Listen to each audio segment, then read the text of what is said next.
Hi everyone, in today's video we are making weight loss tea together. Yes, so without wasting time, let's dive in.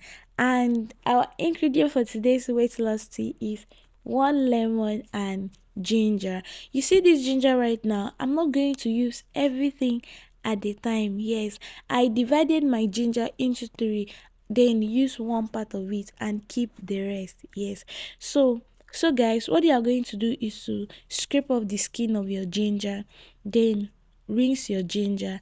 After that, you cut it into smaller pieces because you are going to blend your ginger. After cutting it into smaller pieces, you are going to rinse again. Then after rinsing it, you blend your ginger. After blending your ginger, I boil my ginger for 2 minutes, then strain it into a container. So guys, if you have not subscribed to my YouTube channel, please subscribe, turn on the notification bell for more videos. Thank you. And guys, remember, when blending your ginger, don't add water to it. Yes, I like to be away in my patience. Stay up, I feel so outdated.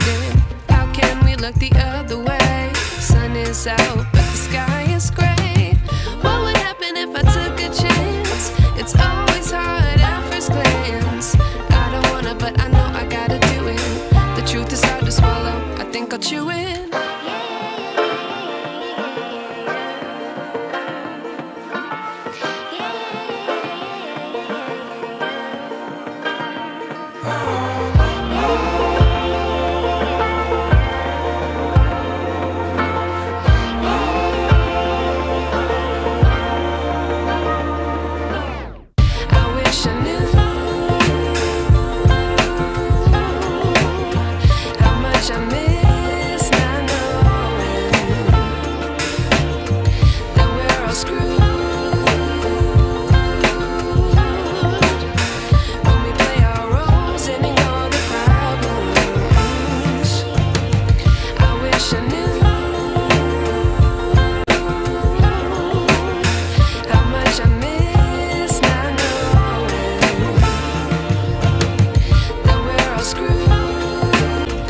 I wish I knew.